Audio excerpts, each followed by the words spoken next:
Some channels talk about life after 60 like it's supposed to be the reward part. Like once you get here, everything finally settles down. Your worries get smaller, your days get easier, and you become this peaceful, organized version of yourself who knows exactly how to live. I'm 73 years old, and I can tell you that has not exactly been my experience. My name is Laura Bennett. Most folks who know me call me Loretta. I'm from a small town in Ohio, and I'm just going to talk to you here the same way I would if you were sitting across from me at my kitchen table with a warm cup of coffee and a coat still on because you just came in from the cold. And I guess that's really why I wanted to start this channel, because I think there are a whole lot of us out here living a life that doesn't quite match the version we were promised.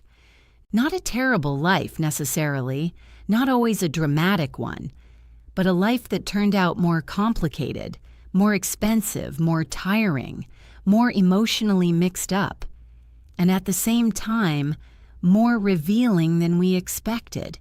You get to this age and realize you are still adjusting, still learning, still letting go of things you thought would stay, still carrying some things you thought would be over by now. And I wanted there to be one place where we could talk about that honestly. Not as experts, not as polished people who have cracked the code, just as people who have lived long enough to know that life does not always straighten itself out just because the calendar says it should. I've spent a lot of years being practical. That's probably the simplest way to describe me. I've been the kind of woman who watched grocery prices without making a speech about it. The kind who saved rubber bands in a drawer, wore the coat another winter, put off buying something for herself because the water heater sounded funny, and that seemed more important. I'm not ashamed of that. That's just how a lot of us lived.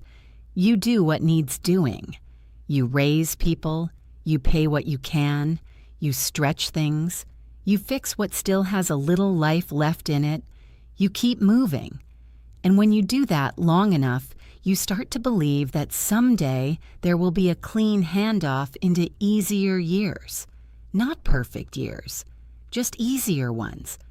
But for a lot of people, that clean handoff never really comes. What comes instead is this strange season where you may have more time, but not always more peace. You may have fewer responsibilities in one way, but more uncertainty in another. Your body changes. Money feels tighter than it ought to. The world changes its manners, its pace, even the way stores work. Family grows up and spreads out and gets busy. Friends go through things. You go through things. Some mornings you wake up feeling grateful, and some mornings you wake up already a little tired, and both of those things can be true in the very same life. I remember one morning not too long ago, I pulled into the grocery store parking lot and just sat there with the engine off for a minute. I had my little list in my purse. Nothing exciting on it. Eggs, bananas, paper towels, soup, cat food. The kind of list that used to feel simple. But I sat there looking at the storefront and thought, when did even a regular errand start taking so much out of me? Not physically, exactly. Though some days, yes, physically too. But I mean mentally, emotionally. You walk in and everything costs more than it should. Half the checkout lines want you to do the work yourself.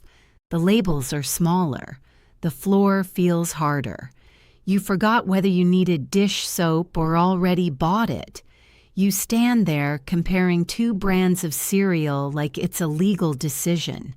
And somewhere in the middle of all that, you realize you're not just buying groceries. You're measuring what your life feels like now. Can I still carry all this? Can I still afford this? How much longer do I want to do everything the hard way? Who am I becoming? That may sound like a lot to pull out of a grocery trip, but that's what this age can be like. The little things stop being just little things. A doctor's appointment is not just an appointment. It's a reminder that your body has become something you have to manage. A quiet afternoon is not always restful. Sometimes it shows you how much of your identity used to come from being needed somewhere. A phone call from one of your grown children can make your whole day brighter and still leave you missing the years when they came through the door every evening and dropped their shoes where you told them not to. A stack of bills on the counter can look manageable one month and deeply discouraging the next, even if the numbers haven't changed much. Because some days it isn't just about math, it's about energy. It's about how many moving parts of life you still feel able to carry with a steady hand. That's what I want this channel to make room for. The things people our age feel but don't always say out loud. The fatigue that isn't exactly sleepiness. The pride that gets bruised in small ways. The fear of making a wrong decision when there isn't as much time to recover from it. The odd feeling of being both wiser and more vulnerable at the same time. The relief of no longer pretending certain things don't matter. The quiet joy that can still show up in a regular day if you stop demanding that life look impressive before you let yourself enjoy it. I'm not here to give speeches. I'm not here to act like I've mastered aging, because I haven't. I still have days where I feel behind in my own life. I still have moments where I look around my house and think, how did all of this become my responsibility again? I still wake up too early sometimes and lie there thinking about money or health or whether I'm using this season of life well, whatever that even means anymore. And then other days, I catch a different truth. I'll be folding towels warm from the dryer, or I'll be walking back from the mailbox with that Ohio wind cutting across the yard, or I'll be sitting in the car after an appointment with the radio off, and I'll think, maybe life now is not asking me to become more impressive. Maybe it's asking me to become more honest. That matters to me. Because I think a lot of people in our generation were taught to be strong in a very particular way. Keep going. Don't complain. Be grateful. Handle it. Make do. Keep private things private. Don't burden other people. There was dignity in that, and there still is. I believe in resilience. I believe in carrying yourself with some steadiness. But I also think there comes a time when being strong has to include telling the truth. The truth that some of us are lonely in ways we didn't expect. Some of us are married and still feel unseen sometimes.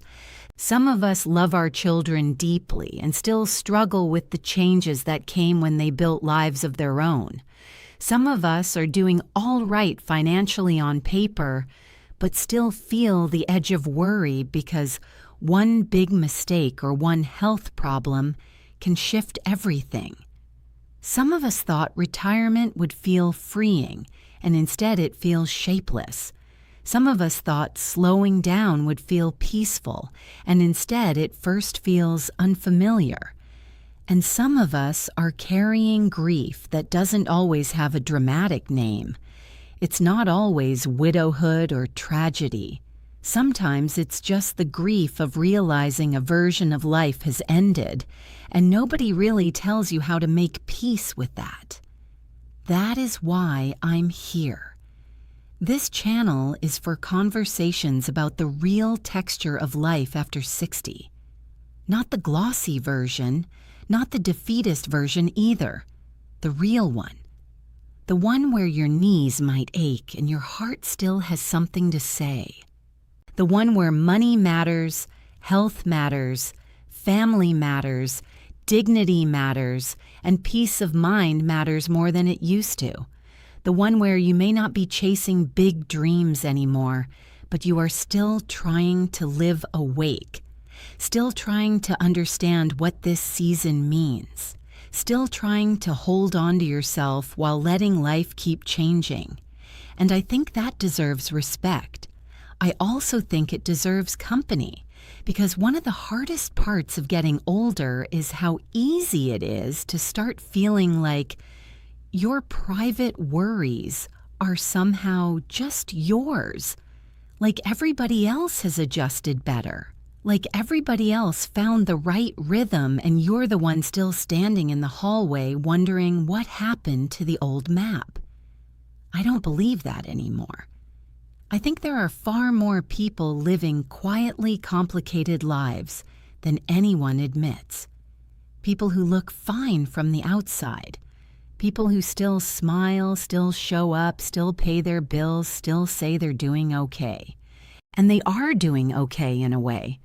But they are also thinking hard thoughts in the cereal aisle, sitting in their driveways a few extra minutes before going inside, looking at old pictures and wondering how decades can feel both long and fast, trying to make peace with the body they have, the budget they have, the family they have, the energy they have, the time they have. That is not failure. That is life. And if I can do anything with this channel, I hope it's this. I hope it gives you one place where you don't have to pretend that getting older is either all beautiful wisdom or all decline and sadness. Sometimes it is frustrating. Sometimes it is funny. Sometimes it is humbling. Sometimes it is tender. Sometimes it breaks your heart a little. And sometimes, in ways I never expected when I was younger, it makes you see what really matters with a kind of plain, unadorned clarity. Not because life got easier, but because you finally got tired of lying to yourself about what counts. At 73, I don't need life to look impressive anymore. I don't need every year to prove something. I don't need every day to be productive enough to justify my place in it. What I want now is something simpler and, to me, more valuable. I want a life that feels true, a life with enough honesty in it that I can sit down at the end of the day and recognize myself. A life where peace is not something I perform, but something I slowly learn. A life where the hard parts can be spoken and the good parts can still be noticed.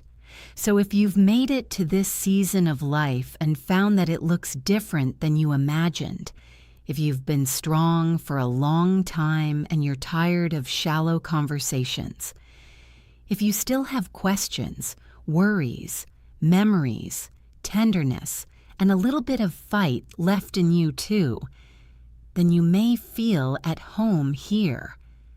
I'm really glad you're here. And if any part of this sounded like your life, I'd love for you to tell me in the comments what this season has really felt like for you, not the polished answer, the real one.